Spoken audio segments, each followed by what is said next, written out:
AS Producciones presenta Cara a Cara con Rosalía. Bienvenidos, queridos amigos. Estamos encantados de tenerles en este programa en el que hablaremos de la lectura, un mundo a través de la lectura. Es un mundo, el actual, en el que vivimos, que está dominado por redes sociales, inteligencia artificial, entretenimiento digital. Sin embargo, consideramos que la lectura sigue siendo extremadamente importante, no solamente como fuente de conocimiento, sino como diversión, ¿no? Como lo lúdico de la lectura, que es lo que queremos destacar en este programa. Y aunque las pantallas captan gran parte de nuestra atención, los libros ofrecen esa profundidad, esa reflexión, la posibilidad de imaginar mundos completos más allá de lo inmediato. Y ese es el gran aporte que los libros nos pueden dar. Leer permite también formar ciudadanos informados, capaces de cuestionar, de comprender de mejor manera la información que consumen. La lectura actúa como un puente entre la tradición literaria y la era digital. La tecnología puede complementar, pero nunca reemplazar la experiencia de leer, de interpretar, de reflexionar. Y bueno, con ello queremos dar la más cordial bienvenida a nuestro primer invitado. Se trata de Fabián Luzuriaga.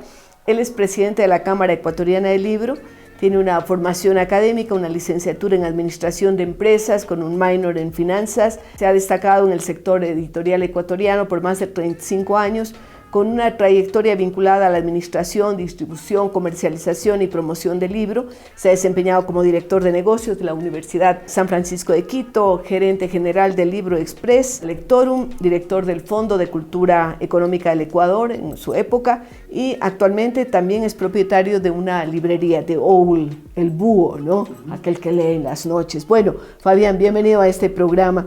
Usted tiene una amplia experiencia en el libro. ¿Qué podría añadir a lo que hemos mencionado aquí respecto a la lectura, al placer de la lectura en voz alta, que tratamos en Fundación Fidal de poner en vigencia permanentemente? Bueno, Rosalía, primero gracias por la invitación y por este espacio, que siempre es muy importante cuando se trata de la lectura y el tema de los libros. Como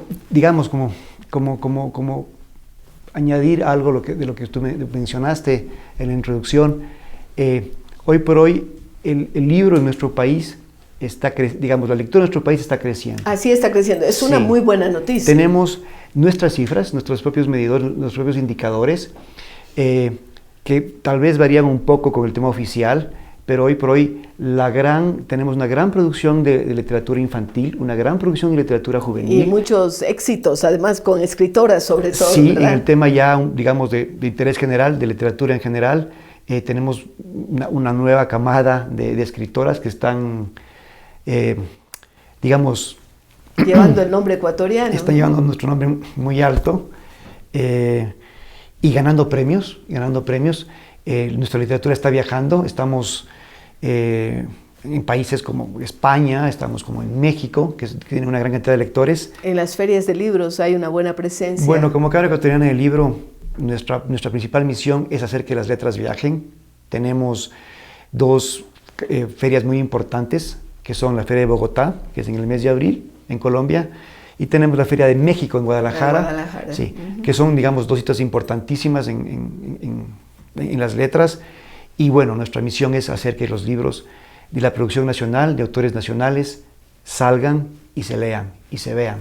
Y esto lo hacen como empresa privada, a veces en coordinación con el sector público, a veces no tanto. Bueno, cuando tenemos la ayuda del sector público, que siempre es importante, procuramos visitar otras ferias, tener otros espacios. Este año, no sé si usted sabe, pero... La Feria del Libro que va a dedicarse al Ecuador, de Lima, ¿no? Ecuador es país invitado en la Feria Internacional del Libro de Lima en el mes de julio. Volvemos después de 14 años que hemos estado... Bueno, prácticamente el país ha dejado de ser invitado. Hace 14 años Ecuador fue invitado de honor en Colombia, fue invitado de honor en Perú y fue invitado de honor en Chile. Yo casualmente estuve en la presidencia de la Cámara en esa época también.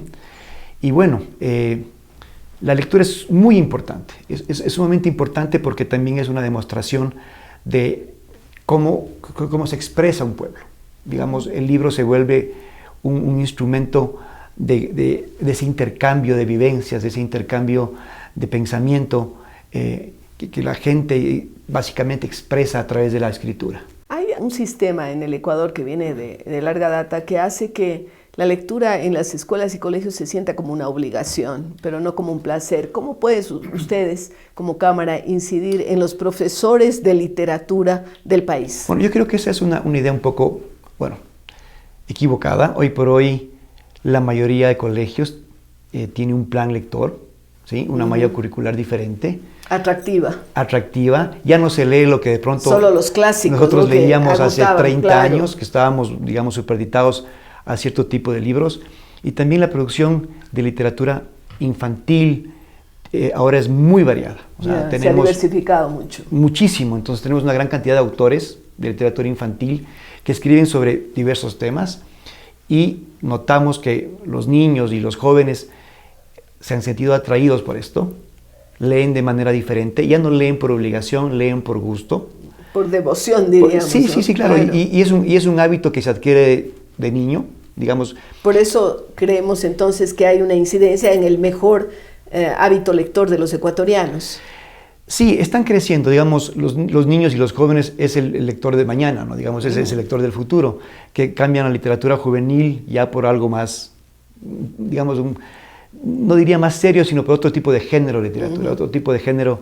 Entonces empiezan a explorar, qué sé yo, con literatura policíaca, con algo de novela romántica, con poesía, pero formar a los niños desde chiquitos por el gusto de la lectura es básico y es una función en la que no solamente está inmiscuido el sector privado, también está inmiscuido el sector público. Ahora, usted está al frente de una institución como es la Cámara del Libro, pero también es librero, ¿no? Tiene su propia librería. ¿Cómo va la producción de libros en el Ecuador y la edición de libros? No solamente el crear, ¿no? La parte creativa de los escritores, sino la edición. A ver, en temas de edición y en temas editoriales, la Cámara, que es la que emite el registro ICBN, y eso para nosotros es un tema estadístico, registra un incremento. Año a año crecemos en libros, digamos, editados, hechos en Ecuador, y bueno, el crecimiento ha sido no exponencial, pero todos los años vamos... ¿Qué porcentaje de libros impresos en el Ecuador frente a los que vienen de fuera? Bueno, lo que viene de fuera sigue siendo mayor, pero al momento, en temas de registros, el Ecuador el año pasado, hablo en el tema 2024, porque el 2025 lo hemos cerrado también ya con un incremento, produjo 7.616 títulos, registró, que es una cifra es importante. De esto un 50% está dedicado al tema del libro impreso y el otro 50% a un tema digital. Pero no necesariamente, que también se registra. También se registra, que no necesariamente quiere decir que está dividido, que si se imprimieron 100 libros fueron 100 libros en formato impreso o 100 libros en formato digital. Lo que quiere decir que hoy por hoy los contratos de edición ya amparan o ya registran un tema digital. O sea, ya no solamente se comercializa el libro como objeto, sino también en otros formatos, audiolibros y los famosos ebooks. Y respondiendo puntualmente al tema de qué es como librero lo que nosotros notamos en el mercado, pues notamos que existe un incremento, sobre todo en estos dos géneros, infantil y juvenil, un crecimiento. Muy importante. ¿Sí? Hay como una especie de hábito que las familias llegan a la librería y usted tiene a los niños que corren a la sección infantil, el ya más grande va a otra sección, la mamá se queda y como que se reparten en la librería y claro, al final todos salen con algo que leer. O sea, todos leen lo que les gusta. Qué bueno. Ahora, ¿de dónde vienen los libros que importamos? Bueno, las estadísticas que maneja la Cámara tiene básicamente, ¿cómo se dice? No es Estados Unidos, sino de United Kingdom, de Reino Unido. Es el principal país de donde se importan libros. Pero esto tiene una razón. Técnicos también de Son texto, libros que vienen exclusivamente... McGraw, Hill, todos estos, ¿no? Vienen exclusivamente al tema académico, para el tema de O sea, el mayor exportador de libros... importadores. Importamos... Claro, exportador de libros hacia el Ecuador, de libros técnicos, científicos, etcétera, es Reino Unido, más que Estados Unidos. Más que Estados Unidos. ¿No? Es que ahí están editoriales como Macmillan, como Oxford, como Cambridge, que tienen los planes para aprender inglés. Entonces, eso demuestra que hay una incidencia. Claro. Pero nuestro segundo país es Colombia. Colombia hoy por literatura, sobre literatura, todo. Literatura. Y este rato están un poco afectados por el precio y los aranceles, porque también hay impuestos sobre los libros. Se suponía que eran gratis, bueno, ¿no? es que libros digamos que no tenían imposición. Es considerado un bien cultural y está exento de IVA y de arancel. ¿Sí? Y aún así siguen siendo caros. Pero hoy por hoy, después que el gobierno anunció... Son más caros que una botella de licor y la gente la sigue comprando, ¿no? Así sí. es que yo no estoy de acuerdo con aquello. Sí. De acuerdo. Hoy por hoy, después de la medida anunciada por el gobierno, que todo bien procedente de Colombia está grabado con el 30%... También afectó a los libros. Afectó ya. Y allí no rigen las exenciones. Se supone que deberían regir. Hemos pedido a las instituciones del caso, como al SRI, a la aduana, a los ministerios, que hagan el favor de clarificar esta norma y que la aduana aplique el tema de bien cultural. Entonces están con una dificultad allí. Estamos con una dificultad, básicamente, si es que seguimos así. Bueno, hoy nadie está importando, los pocos que han importado... Batiendo con las existencias de fin de año, ¿no es cierto? Pero ya hay empresas que han comenzado a importar y les están cobrando este arancel, este arancel que perjudica seriamente al sector, en el sentido de que es un 30% adicional al precio que hoy por hoy tenemos, y que básicamente estamos haciendo un llamado, estamos pidiendo a los organismos que por favor revisen y hagan esta aclaración para no vernos afectados. Claro, porque eso tiene que ver con la educación y con la cultura. Aparte de Estados Unidos y Colombia, ¿de dónde se importan libros? Pensaría que España también tiene un rubro importante, bueno, ¿o España, no tanto? Argentina era tradicional. Los principales países son Reino Unido, en orden está Colombia, está Estados Unidos, de ahí viene Argentina, México, ¿sí? Que son básicamente los 5 grandes. ¿Y España? España porque las editoriales españolas también están imprimiendo en los países, ¿no? Las editoriales, digamos, las principales casas tienen su representación en países como México, como en Colombia, como en Argentina, y esos son los países de los cuales nosotros nos nutrimos, importamos los libros. Interesante. ¿Qué hacer, Fabián, para seguir mejorando los indicadores en cuanto a lectura? Bueno, yo creo que es básico impulsar un tema de encuentro. La Cámara está impulsando ferias, son ferias pequeñas en plazas de centros comerciales, en lugares en que nos permiten montar una feria de 3-4 días, y la idea nuestra es tener varias ferias al año. ¿Sí? Son ferias pequeñas que duran 2-3 días, hay 20-25 expositores, pero nuestra idea es poder acercar el libro a la gente, que la gente no pierda ese contacto, que no pierda, digamos... Con los escritores. Sí, ¿no? Porque claro, en la feria tenemos presentaciones, tenemos cuentacuentos, tenemos actividades relacionadas al libro, y la idea es que la gente pierda un poco ese miedo o se siga relacionando de una manera, digamos, que vea como el libro como algo más común, como algo cotidiano. Algo más cercano. Muy bien. Exactamente. Gracias, Fabián, por haber estado con nosotros. Hemos hablado con Fabián Luzuriaga, presidente de la Cámara Ecuatoriana del Libro. Gracias. Gracias. Y con ustedes seguimos luego de una pausa. ¿Qué tenía que comprar? ¿Huevos? No. ¿Pan? No. Ay, ¿por qué no me acuerdo? No te quedes en blanco. Reactiva la memoria. Potencia tu energía y concentración tomando Recorderis todos los días. Ah, las naranjas. Reactiva la memoria con Recorderis.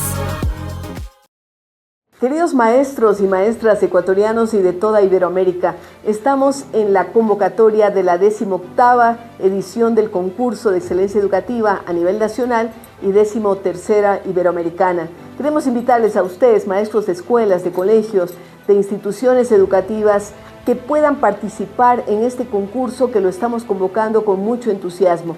Recuerden que tienen premios maravillosos, pero sobre todo esa decisión de ser considerados los mejores maestros. La información está en www.fidal-medioamlat.org y pueden hacerlo hasta el día 2 de marzo. Les esperamos.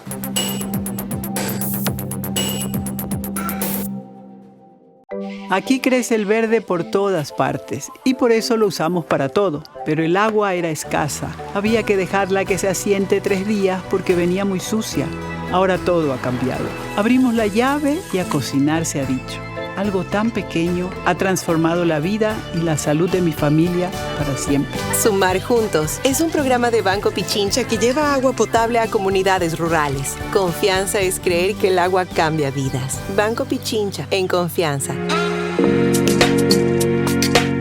Seguimos hablando sobre el libro, la lectura, la importancia de leer, y tenemos la suerte de contar en este momento con la presencia de Alfonso Espinosa. Él es director de la Biblioteca Nacional Eugenio Espejo, tiene una formación académica en periodismo y literatura, ha sido director de información del Sistema Nacional de Cultura, subsecretario de Memoria Social en el Ministerio de Cultura y Patrimonio, trabajó como comunicador de la Secretaría de Cultura y como bibliotecario en el Centro Cultural Benjamín Carrión del municipio de Quito. Ha sido responsable también en comunicación de la Fundación Museos de la Ciudad y del Teatro Nacional Sucre, profesor universitario y un hombre dedicado por entero a la cultura. Alfonso, bienvenido a este programa, porque además es escritor, es periodista, director de revistas, etc. Cuéntenos usted, ¿cómo mira esto de la lectura en el Ecuador? Doctora, muchísimas gracias por el espacio, un saludo a la audiencia. Es un tema pendiente, creo que es una de las tareas pendientes que tiene el país, no de ahora, un tema que se viene arrastrando. Hay un teórico peruano, Antonio Cornejo Polar, y él dice que un poco la entrada, vamos a decir así, del libro en el mundo andino no llegó con los mejores auspicios. Quiero decir, con un libro, que era la Biblia, mataron los dioses, digámoslo así entre comillas, ¿no es cierto? Pero pusieron imprentas también rápidamente, sí, pero digo, ¿no? pero digo, la entrada del libro fue un poco violenta, ¿no es cierto? La ley escrita y el libro de la creencia vinieron a imponerse. Entonces, en la población de aquí hubo una distancia. Incluso en el tema de la imprenta, es llamativo cómo en los territorios americanos se va implantando la imprenta hacia 1600, entre 1600 y 1650. En Quito, la Real Audiencia de Quito, que era lo que es el actual Ecuador, llega hacia 1755 recién. Tenemos un pequeño retraso ahí que tal vez va a marcar un poco de el establecimiento, al libro. Claro, digamos, del establecimiento de una tradición lectora en el país, que no es que no haya existido, no es que no hayamos tenido bibliotecas, las mismas bibliotecas de los padres jesuitas y de algunas de las bibliotecas conventuales eran unas bibliotecas extraordinarias para la época, digo, de fama en toda América, ¿no?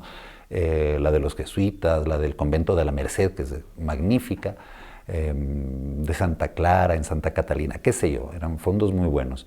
Y luego, pasados los tránsitos, la inestabilidad de ese primer momento republicano, ya el presidente Rocafuerte va a hablar de la Biblioteca Nacional, se le destinan unos fondos. Entonces ha habido una preocupación, por un lado, del sector público, por lo menos por mantener, por conservar la Biblioteca Nacional. En algún momento el país inclusive contaba con un sistema nacional de bibliotecas. Así es. Y yo insisto mucho en el tema de la biblioteca porque de lo que yo reviso, mucho de la promoción lectora, de este esfuerzo para que los ecuatorianos, las ecuatorianas leamos más libros al año, el promedio es muy bajito, ¿no? Pero parece que hemos mejorado algo, según lo que nos decía el presidente de la Cámara del Libro. Sí, exactamente. Se publica más, se lee más. Sobre todo literatura infantil y juvenil. La literatura infantil y juvenil, lo cual entonces nos da una sospecha. En algún momento... Vamos a mejorar, claro. Sí, no, pero además se nos está pasando algo, porque esto ya viene de algunos años. Así es. Entonces, yo siento que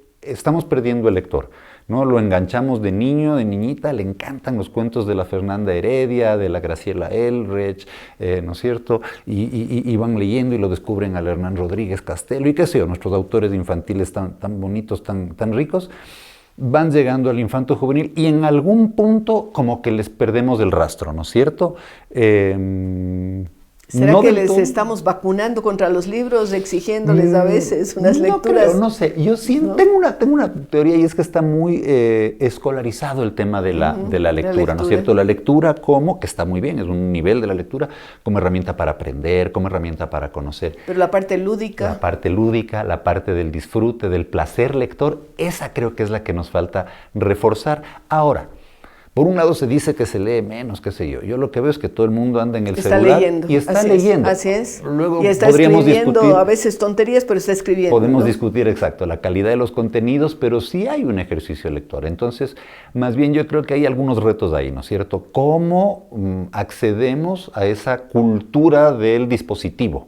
¿No es cierto? ¿Cómo nos trepamos en esa camioneta para poder incorporar y empezar a hacer una especie de guerrilla? Porque otros sí se han apropiado, ¿no es cierto? Las especies de pequeñas novelas que están ahora introduciendo en las redes sociales, que a veces uno queda y dice, ¿qué pasó con esto? Pero unas son como novelas, relatos chiquitos, es una Sí. fórmula, ¿no? Hemos encontrado nuevas formas de contar Sí. estas cosas fragmentadas. De Pero sketch. por otro lado, vivimos, y es un fenómeno que yo creo que viene desde el Harry Potter probablemente, un boom de las sagas. Estos libros que además a veces son unos Que tochos son de... gordos, y, sí. y no es uno, son 5, Y hacen 6, fila a los 4, chicos para pero conseguirlo. no tienes una idea. Pues quiere No tienes decir, idea la sí. expectativa que les genera y entonces quieren ver y luego este autor, esta autora saca. A ver, muchas veces es literatura un poquito, digámoslo así, light, ligerita. Pero es literatura de todas formas, ¿no? Y estás Y ahí puede estar el desarrollando enganche. el hábito y el ejercicio de leer. Ese es el tema, ¿no es cierto? Tú vas ya desarrollando el ejercicio lector. Esa parte me parece clave, importante, ¿no es cierto? Sí hay una oferta también mucho más globalizada, ¿no es cierto? Nuestras propias autoras del reciente boom, digámoslo así, de la De literatura mujeres, nacional, un grupo escritoras, potente así es. de mujeres escritoras. Muchas de ellas se están promoviendo no desde el sello ecuatoriano, sino publicando en España, publicando en Argentina, en Estados Unidos, ¿no es cierto? también. En Estados Claro. Unidos, y accediendo a otros mercados y desde ahí regresando, digamos, un poco hacia el público ecuatoriano, lo cual me parece también valiosísimo, ¿no? Habla de otras dinámicas de circulación Diferentes, así de la es. literatura ecuatoriana. Y yo menciono mucho el tema de las bibliotecas porque es clave para hacer la promoción lectora. Como te decía, yo repaso el tema de la promoción lectora y veo que se han publicado libros. Se ha hecho una colección, 2, 3, 10 de libros para regalarlos a la gente, ¿no? Y yo no sé cuán efectiva ha sido esa estrategia, tomando en cuenta que no es que mejoramos demasiado los números, las estadísticas de lectura, y porque además había como una cierta reincidencia sobre un cierto canon, ¿no es cierto?, de los mismos autores de la generación del 30, sin duda valiosos, sin duda importantes, pero se volvía a editar una y otra vez las cruces sobre el agua, cuando probablemente las sensibilidades también habían cambiado, ¿no es cierto? Y para llegar a leer a esos clásicos necesitas unos primeros pasos previos, ¿no es cierto? En cambio, yo creo que nos falta un poco, nos falta como país, el desarrollo de las bibliotecas públicas. Bueno, y aquí habla el bibliotecario, ¿no es cierto?, de la Biblioteca Nacional Eugenio Espejo. ¿Qué público va a esa biblioteca? Ahorita tengo dos grupos que son los principales, ¿no? Los unos son investigadores, más bien especializados en distintas materias de economía e historia, que van en consultas, sí buscan libros, pero principalmente buscan periódicos. Tenemos 1.200.000 diarios desde 1850 y pico. Los investigadores van al periódico. Sí. Qué buena es cosa. Una de las cosas, es una de las ¿no? fuentes primarias de información para ellos. Claro. Entonces, reconstruyamos qué pasó. Ahí. Claro, qué pasó en la Juliana.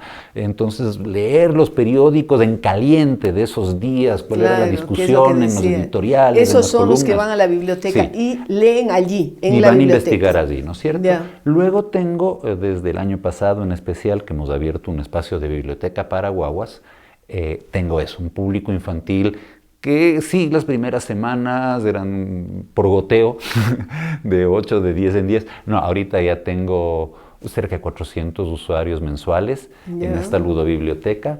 Van chiquitos de un grupo del patronato municipal, van pelados del centro infantil del hospital. ¿Y las mamás solo les cuidan y los profesores les cuidan o también ahí, leen? Tenemos nosotros ahí un mediador, entonces lo que se hace ahí es actividad lectora.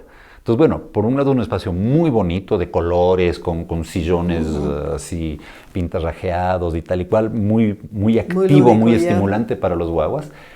Hay jueguitos para los más chiquitos, en especial temas de primera motricidad, letritas de madera, etcétera. Luego, un buen fondo infantil de libro álbum, esa ha sido un poco la apuesta, ¿no? Estos libros vistosos, muy ilustrados, ¿qué pensamos que como primer gancho, como primer caramelito para poder enganchar a los chicos están funcionando bien? Y luego sí, un lote ya un poquito más formal de libros infanto-juveniles, para adultos jóvenes, ya de literatura un poco más formal.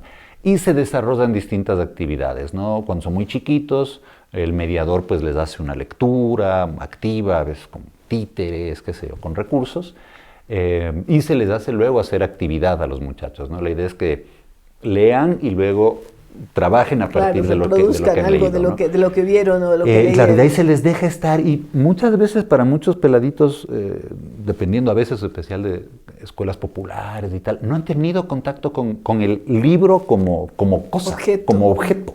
Entonces, llegar a un sitio donde hay muchos libros y poder empezar a cogerlos y leer y tal, les encanta, es toda una experiencia. Entonces, son los dos grupos, investigadores y niños y jóvenes. Pero antes el grueso estaba dado por los estudiantes que iban a hacer trabajos de allí, pero esto me imagino que quedó fuera después del tema de que tan fácilmente se consigue la información, el chat GPT y qué sé yo, entonces ya no van a investigar mucho los estudiantes. Van, pero mucho menos. Como tú bien dices, ahí hay una competencia, digamos, con el tema del Internet, lo cual está muy bien, tienen acceso a un montón de información. Y sí nos preocupa un poco el tema de inteligencia artificial. Hay una nota al margen curiosa, nosotros las bibliotecas estamos siendo, no sé cuál sea la palabra, asaltadas por las inteligencias artificiales. Se llevan todo el contenido. Claro, ¿no? y lo que hemos detectado cuando hacemos un repaso en nuestros servidores, ¿no es cierto?, es como si los usuarios se hubieran multiplicado por 100 desde que salió la inteligencia artificial. Hay muchas más accesos al servidor pidiendo información. ¿Son personas? No son bots personas de la IA. Tú le preguntas, o alguien en la China le pregunta sobre el sancocho ecuatoriano, y muy probablemente la inteligencia artificial busca y va a buscar, entre otras fuentes, en la Biblioteca Nacional, qué información tenemos sobre el sancocho. Entonces, claro, nos estamos volviendo en países proveedores proveedores de información gratuitos para la IA, eso como comentario al margen. Pero claro, uno de los elementos, de ahora que mencionamos los de la IA, uno de los elementos que espero yo nos permitan promocionar y posicionar el tema de la cultura, tiene que ver con la inteligencia artificial. La falta de sentido crítico que se está construyendo desde niños, personas, incluso profesionales y adultos, porque todo le preguntamos a Grok, a Gemini, a ChatGPT, al Copilot, a cualquiera de los distintos y muy inteligentes inteligencias artificiales que hay por ahí, le empezamos a preguntar todo y le creemos. Claro, ese es el problema grande, Entonces, ¿no? de aquí a un tiempo no muy largo, las personas con capacidad lectora, es decir, las personas que puedan coger un texto, decodificarlo y construir un criterio, van a tener una ventaja competitiva a nivel laboral, a nivel académico, a nivel de gestión de relaciones con la comunidad. Van a ser gente mucho más eficiente, mucho más competitiva. Vamos a tener un superpoder. La lectura se va a volver un superpoder. Y yo creo que hay que posicionarle un poco así, ¿no? Porque la gente de pronto no lo ve. Porque claro, es muy rápido que me dé escribiendo todo el chat GPT, pero la profundidad del conocimiento te viene de la lectura. Y la sinapsis, del entrenamiento de la mente. Entonces, y tener el libro en las manos. Igual que escribir a mano, exacto, que también es importante. Todo eso son procesos neurológicos, son procesos en los que está el cuerpo, digámoslo así, de por medio. Físicamente estás leyendo, físicamente Entonces, estás los activado. lectores de libros vamos a ser súper poderosos. No lo olviden, queridos amigos que nos están viendo. Y queremos agradecerle a Alfonso que ha estado con nosotros en este programa y nos ha dado conceptos tan valiosos, digamos, incisivos en lo que tiene que ver con la lectura. Gracias, Alfonso. Con ustedes estamos, queridos amigos, luego de una pausa. Decides ser más. Con el respaldo de más de 90 centros y más de 50 años de trayectoria. Líderes en educación en línea y tecnología de vanguardia. Con movilidad estudiantil y más de 40,000 alumnos. Únete a la UTPL. Decides ser más. Queridos maestros y maestras ecuatorianos y de toda Iberoamérica, estamos en la convocatoria de la 18ª edición del concurso de excelencia educativa a nivel nacional y 13ª Iberoamericana. Queremos invitarles a ustedes, maestros de escuelas, de colegios, de instituciones educativas, que puedan participar en este concurso que lo estamos convocando con mucho entusiasmo. Recuerden que tienen premios maravillosos, pero sobre todo esa decisión de ser considerados los mejores maestros. La información está en www.fidal-medioamlat.org y pueden hacerlo hasta el día 2 de marzo. Les esperamos.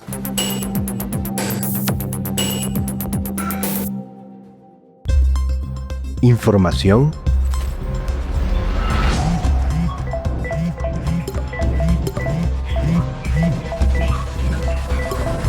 o simplemente ruido. Conecta con lo que más importa.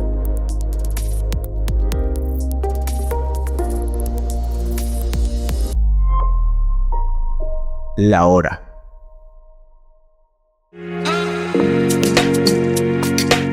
Seguimos hablando sobre el placer de la lectura y cómo motivar a la gente a que lea. Por ello tenemos la suerte de conversar en este momento con Lorena Ballesteros. Ella es creadora del proyecto Books by Lolita a través de Instagram. Es periodista, tiene una maestría en estudios avanzados de literatura española y latinoamericana, es columnista semanal del diario La Hora, ha trabajado una década en medios de comunicación impresos y digitales. Y la verdad es que nos interesa muchísimo saber cómo una joven en esta época, utilizando la tecnología, incentiva la lectura. Bienvenida, Lorena, a este programa. Muchas gracias, Rosalía. Es un honor estar aquí contigo. ¿Cuándo empezó esa pasión por la lectura? Yo creo que desde muy chica. Tengo el recuerdo del olor y del tacto del papel, de mi papá llevándome a la Librimundi de la Juan León Mera. Para las personas que son de Quito sabrán que era una librería tradicional, icónica. Y a mí me encantaba estar con libros, tocar los libros, sentir antes de empezar a leerlos, y luego obviamente ya cuando uno entra en la edad escolar, yo siempre me identifiqué con los libros. Yo pedía libros, ese era como el mejor regalo que me podían hacer. Tenemos algo en común, mis premios de buena libreta eran siempre libros. Sí. Lorena, de esa pasión por la lectura, entiendo que tenías un medio en el que leía tu padre y a lo mejor tu madre y que te incentivaron a ser lectora. ¿Te vino el deseo de seguir investigando y trabajando con libros hasta lo que ha sido este boom de conocimiento de lo que haces a través de tu plataforma? ¿Sabes qué es curioso? Porque yo nací en el 81 y en esa época, si bien ya las mujeres nos graduábamos del colegio y íbamos a la universidad, no había ya esa duda de ir o no ir a la universidad, pero las letras era como, ¿y qué harías con eso? El único camino quizás podía ser ser profesora. Y entonces yo creo que en mi familia no se escuchó esa vocación que yo tenía. Ya cuando estaba en 6º grado, tenía unos 12 años, mi profesor de inglés trabajaba conmigo en el tema de escribir y de leer en inglés. Y luego recuerdo en 3er curso, mi profesora de literatura me empezó a pedir que yo me quedara como en horas de extras y que escribiera, y era muy exigente conmigo, me mandaba a corregir y seguir y incentivarme bastante. Pero cuando yo planteé la posibilidad de estudiar literatura, no, entonces opté el camino del periodismo. Que también tiene alguna relación, claro. Sí, y el pensum en la universidad que yo estudié tenía un tronco común con los estudiantes de ciencias políticas y de letras españolas. Entonces yo sí tuve unas 6 clases de literatura en la universidad. Y yo creo que esas fueron las materias que más recuerdo, los libros que leí, los ensayos que escribí alrededor de eso. Y el periodismo siempre te exige estar informado, leer, pero yo muchos años, sobre todo en la formación académica, me dediqué a leer un poco como historia de las ideas políticas, sociología, lo que exigía la carrera.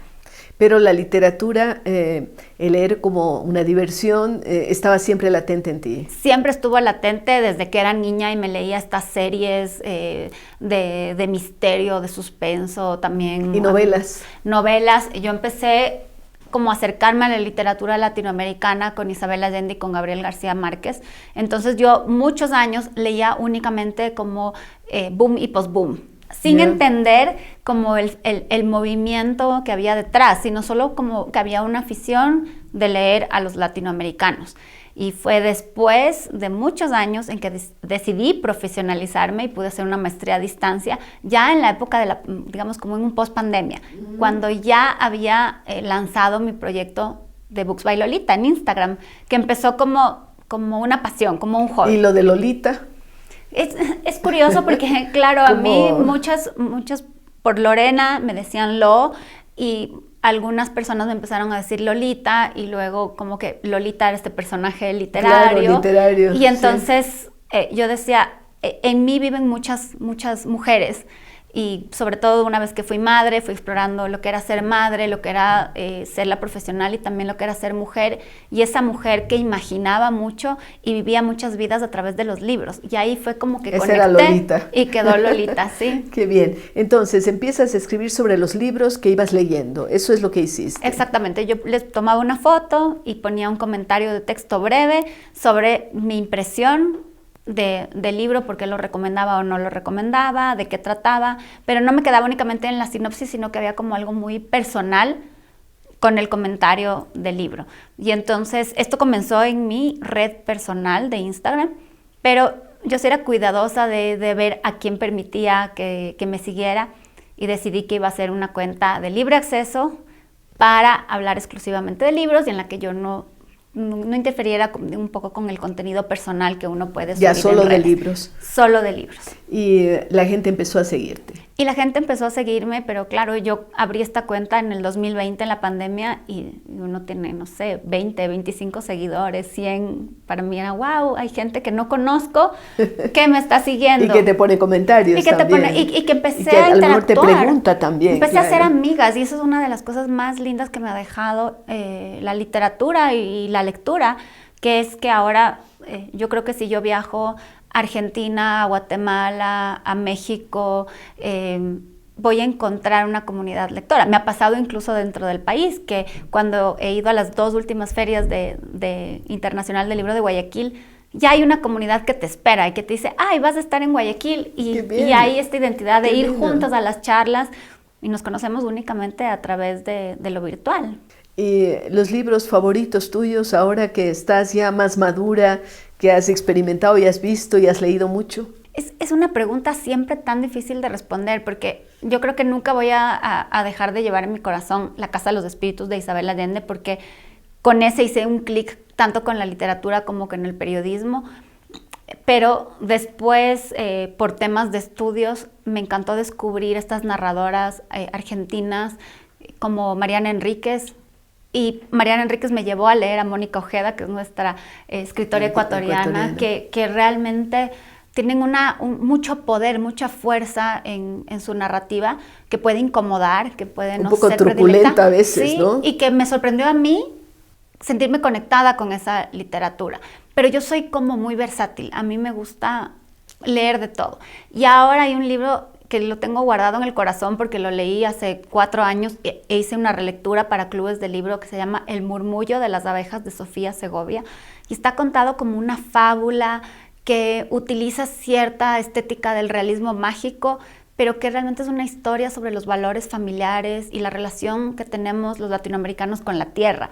Entonces, la verdad es que ese tipo de lecturas me gustan cuando hay temas también con mensajes de empoderamiento. Por ejemplo, hay una que se llama Lecciones en Química de Bonnie Garmus, que es un texto feminista, pero es sutil y no pone al hombre como un enemigo, sino más bien como que muestra la historia de las mujeres desde los años 50 en Estados Unidos, de las puertas que se han abierto y del terreno que hemos ganado, que eso siempre es importante. A mí me gusta que la literatura sea un puente para la memoria, para no olvidar nunca el pasado y entender el presente y proyectarnos hacia el futuro. ¿Y qué me dices? Mencionaste a Ojeda, pero otros autores ecuatorianos, porque has mencionado más latinoamericanos. Sí, yo de ecuatorianos, y esa es como una deuda pendiente, que quisiera hacer un estudio más académico y formal de la literatura ecuatoriana, pero he descubierto plumas que están como vigentes ahora, como María Fernanda Ampuero, que va en el mismo tono de Ojeda,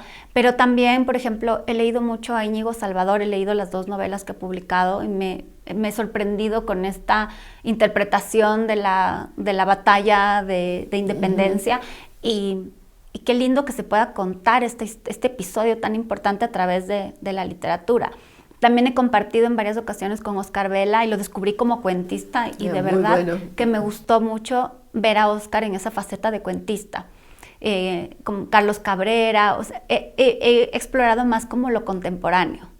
¿Y los clásicos, hay una deuda pendiente o no? Porque, bueno, claro, en los colegios se estudia, se lee, que Guasipungo, que esto, tú no quieres incursionar en eso, prefieres lo más contemporáneo. Bueno, la verdad es que yo hice una relectura de Cumandá hace un par de años y es tan distinta la lectura que uno hace como adulto, desde otra perspectiva, con más conocimiento. Y dices, quizás la malla curricular a veces nos exige una literatura para la que todavía los chicos no están preparados. Así es, definitivamente. Y eso es una vacuna antilectura, yo diría, ¿no? Exactamente. Entonces, yo creo que deberían los jóvenes leer lo que les gusta hasta que tengan el hábito de la lectura para después, porque mientras más lees, más profundo llegas, más ganas te dan de explorar textos más complejos, de ya entender la estética o el movimiento en el que está enmarcado determinado libro.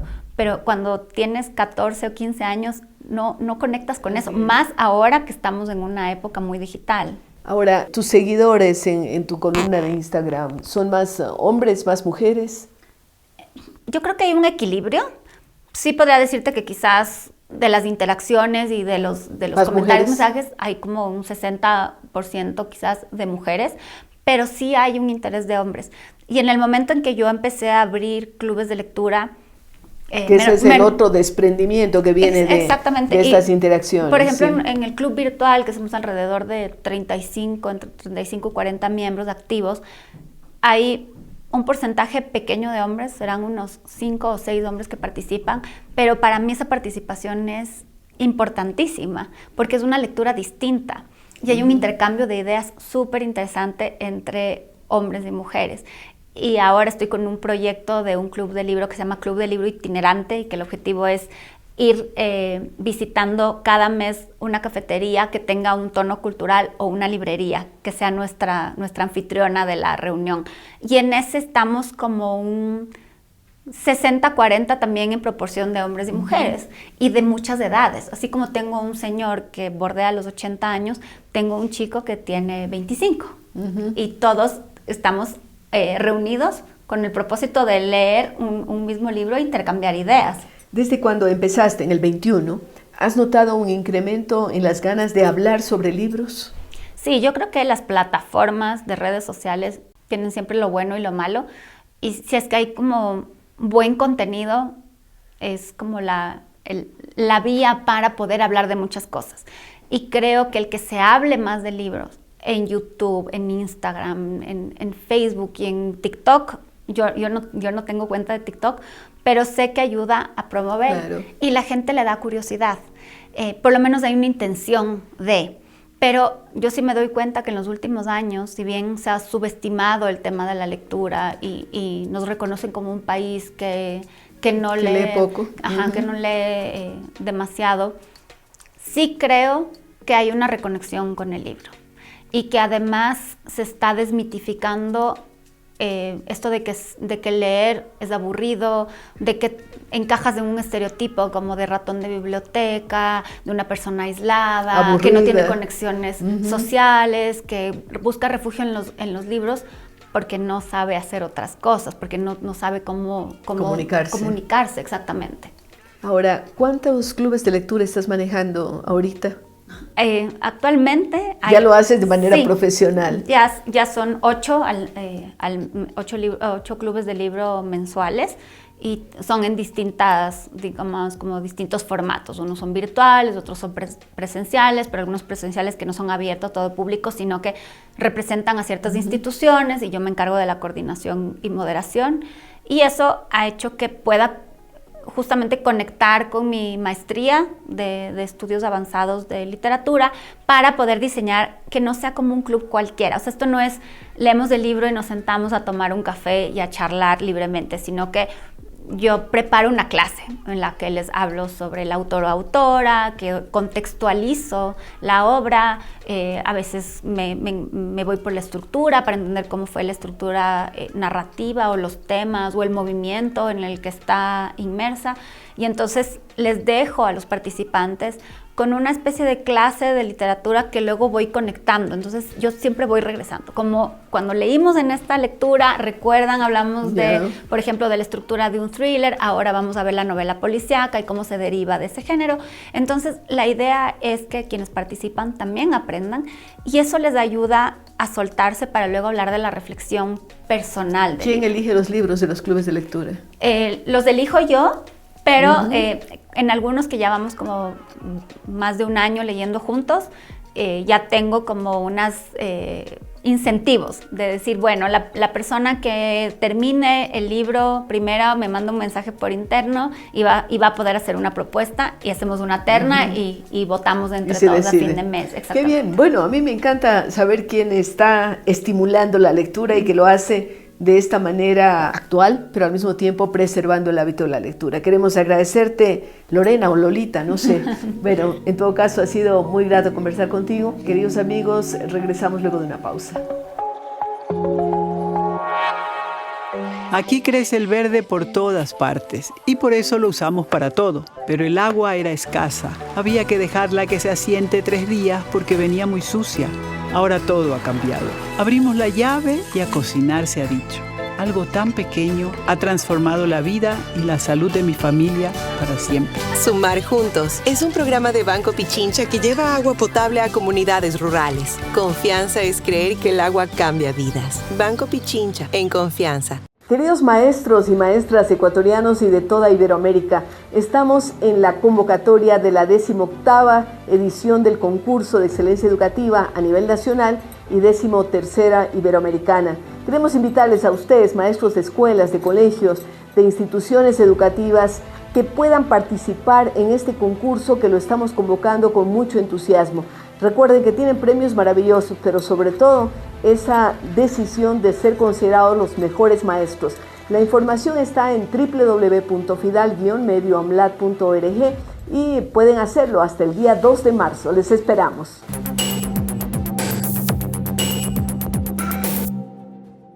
Decides ser más. Con el respaldo de más de 90 centros y más de 50 años de trayectoria. Líderes en educación en línea y tecnología de vanguardia. Con movilidad estudiantil y más de 40,000 alumnos. Únete a la UTPL. Decides ser más. Me encanta hablar sobre libros, sobre lectura y hacerlo con buenos lectores es realmente un placer. Espero que ustedes cultiven ese hábito maravilloso, esa distracción con la que seguramente sentirán compañía siempre. Y veremos algo más en nuestro segmento cultural. El segmento cultural llega a ustedes gracias al auspicio de Hidalgo e Hidalgo Constructores, contribuyendo al desarrollo del país y apoyando a la educación. Rosalía Arteaga, expresidenta del Ecuador, recibió la Rosa de Plata, el máximo reconocimiento del evento Mujeres del Año organizado por Revista Hogar en su 25ª edición. Es difícil resumir en breves palabras la notable trayectoria de Rosalía Arteaga, pero solo podemos afirmar que es una ecuatoriana que no detiene su marcha en buscar un mejor futuro para la humanidad a través de la educación y una conciencia ambientalista. En reconocimiento a tan brillante trayectoria de vida, Revista Hogar se honra en esta tarde al otorgar a Rosalía Arteaga la Rosa de Plata en homenaje a una vida consagrada a servir a los demás y a luchar por hacer de nuestro planeta un mejor lugar para vivir. Gracias, Rosalía, por tan hermoso camino recorrido. La joya que recibe Rosalía, nuestra Rosa de Plata, es un diseño exclusivo para Revista Hogar. El galardón destaca su trayectoria y su aporte a la educación, la cultura y el liderazgo en Ecuador y a nivel internacional. Durante su intervención, compartió un mensaje dirigido a las mujeres ecuatorianas. Quiero felicitar a las maravillosas mujeres que el día de hoy han sido galardonadas en su juventud, en su experiencia, en sus ganas de hacer los cambios. Quiero también agradecer la presencia de mi familia, de mis hijos, Pedro, Manuela y Daniel, que están conmigo, de mis hermanas Claudia y María Gabriela, de Graciela, querida amiga que está aquí. Y aun cuando no están aquí mis padres, Moisés, de 93 años, y Lupe, de 85, que apenas acaban de cumplir 70 años de matrimonio, cosa que es muy difícil en los tiempos actuales, pero ellos están pendientes de lo que pasa el día de hoy aquí. Decirles que el trabajo que se viene haciendo es un trabajo que nos satisface y nos llena de esa realización de decir, estamos haciendo algo por el país. Estamos haciendo algo en los sectores que nos competen, en el mío fundamentalmente educación y medio ambiente. Dice, sin pudores excesivos, valientes y luchadoras, que criamos a los hijos sin dejar de trabajar, que estudiamos, que bailamos, que reímos, que lloramos, que sentimos que la casa se nos cae sin nosotras, que supimos consolar sin hombros para llorar, que nos robamos el sueño para construir poemas, para leer las novelas, enrolladas en toallas para disimular la luz por debajo de las puertas. Con los hijos ya crecidos y los nietos en camino, en esa época estaba en camino, ahora tengo 7, ¿no? Sentimos que ya tenemos las riendas de nuestras vidas por fin en las propias manos. Dejamos que nuestros pies se deslicen, se arrebujen, sin importar las miradas y las sonrisas traviesas. Nosotras sí, mujeres de medio siglo, corajudas, luchadoras, construidoras de poesía, arrebato con el mundo, las Cármenes y las Juanas, Rosalías y Amalias, las Dianas, las Tanias, las Lucías, las Susanas, Catalinas y Silvanas, mujeres que no tememos usar los zapatos rojos aún después de los 50. Bueno, y el otro. Somos muchas, las de manos extendidas, regazos que nos nutren, poderosa memoria, los atávicos lazos, maternidades rotas, como ríos que fluyen, atraviesan, persisten. Callamos y sentimos la savia que genera. Hablamos vigorosas, conquistamos espacios, sin levantar los puños, apenas las palabras, pensares deleitosos que transforman, que brillan. Portadoras del bien, imparables, campeonas de manos taumatúrgicas, de magia y bienestar. Los ámbitos son muchos, son todos diferentes. Queremos los impactos en todos los espacios. Andamos los caminos, los grandes, los pequeños, sin los distingos necios, sin dejarles de lado. La humildad y la fuerza son parte del bagaje. Arroyos y torrentes nos nutren por igual. Queremos ser iguales sin perder los valores, opiniones, invenciones, deseos, esperanzas. Queremos los espacios, las luchas. Aspiramos, somos parte del todo, partículas divinas. Somos, sí, las mujeres luchadoras que sueñan. Mi homenaje a todas ustedes, mujeres.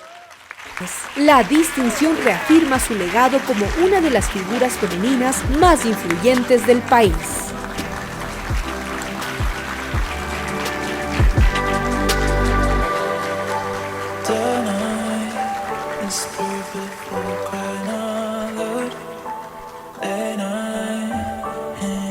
El segmento cultural llegó a ustedes gracias al auspicio de Hidalgo e Hidalgo Constructores, contribuyendo al desarrollo del país y apoyando a la educación.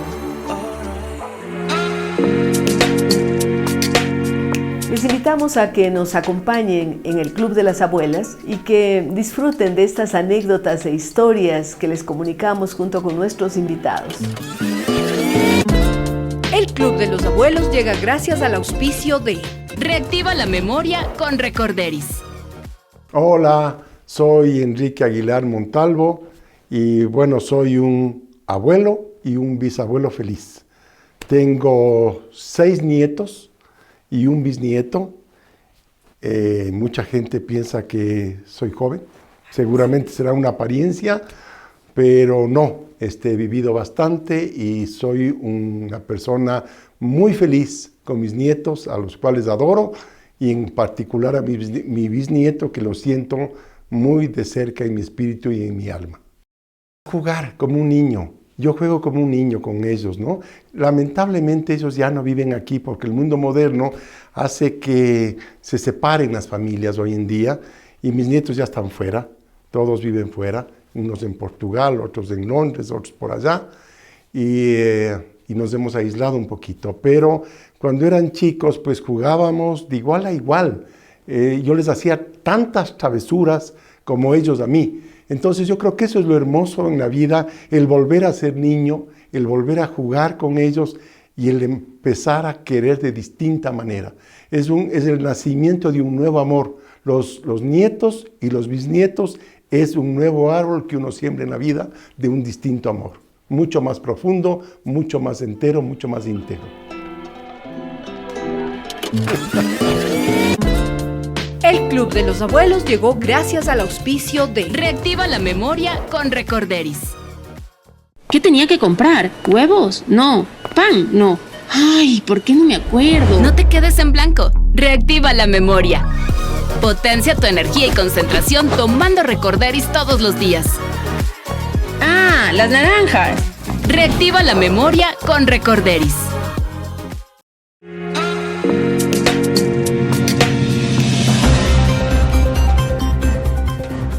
Saludos amigos, el día de hoy quiero llegar con un comentario que lo he titulado ¿Cuánto hemos avanzado?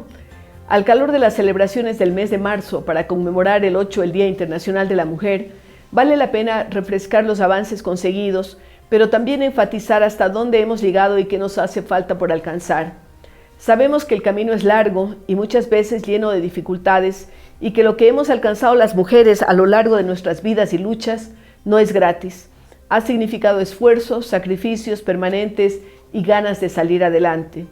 Desde las protestas de las mujeres obreras en la ciudad de Nueva York, cuando un 8 de marzo de 1908 marcharon exigiendo salarios dignos, reducción de la jornada laboral, así como el derecho al sufragio, hasta la consagración por parte de las Naciones Unidas en 1975, tuvieron que pasar una serie de hechos en los diversos países para que al menos nominalmente se reconocieran algunos de los derechos elementales que ahora en la sociedad occidental, en países como el nuestro, se dan por descontados, pero que exigieron luchas y trabajos denodados. Ecuador ha sido un país de avanzada en la consagración de derechos de las mujeres. Mucho se lo debemos a la revolución liberal liderada por Eloy Alfaro, cuando se consagró la posibilidad del trabajo femenino en las instituciones públicas, correos y telégrafos, así como se crearon los normales para formar a las mujeres en la carrera docente. Recordemos también que nuestro país registra el dato de tener a la primera mujer votante de América Latina cuando Matilde Hidalgo exige la posibilidad de votar y lo logra en las elecciones legislativas de 1924. Pero también hay una serie de otras conquistas como el matrimonio civil, así como la posibilidad de mantener el nombre y apellido de solteras luego del matrimonio, la de ejercer acciones de comercio, la de viajar al exterior sin la autorización del marido, y así algunas otras disposiciones legales que fueron de avanzada en un mundo que siempre quiso circunscribir a la mujer al ámbito del hogar, a lo privado. De igual manera, Ecuador fue uno de los primeros en establecer leyes de cuotas y en la actualidad rige la paridad en los procesos electorales, inclusive en los unipersonales, lo que ha posibilitado un mayor acceso de las mujeres en el ámbito político.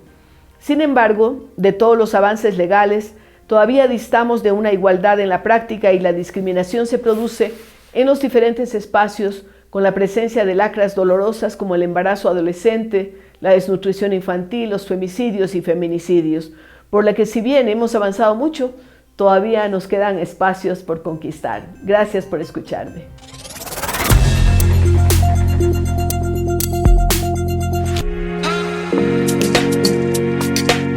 Si queremos tener una mejor sociedad más crítica, pero al mismo tiempo más creativa, más consciente, yo creo que hay que fomentar la lectura y queremos incentivarles a través de este programa a leer en voz alta, a hablar con los hijos, a participar con ellos y tener la posibilidad de hacer lecturas en conjunto. Queremos también recordarles que esperamos sus ideas respecto a lo que es el Club de las Abuelas. Queremos también invitar a que se sumen a las redes sociales que aparecen en pantalla. Despedimos nuestro programa con un poema de Vicente Huidrobo quien fue un poeta chileno, vanguardista y creador del movimiento creacionista, que defendía la idea de que el poema no debe imitar la realidad, sino crear nuevos mundos a través del lenguaje. El poema que les traemos hoy se titula Arte Poético.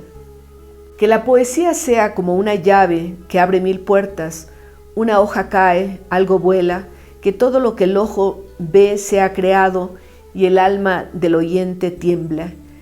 Inventa nuevos mundos y vigila tu palabra, el adjetivo, cuando no da vida, la mata. Estamos en la era de los nervios, el músculo cuelga como un recuerdo en los museos, pero no por ello somos más débiles, el verdadero vigor reside en la cabeza. Oh poetas que cantan rosas, que florezcan en sus poemas, solo para nosotros viven las cosas bajo el sol, el poeta es un pequeño Dios. Qué linda reflexión. Gracias por acompañarnos y hasta la próxima semana.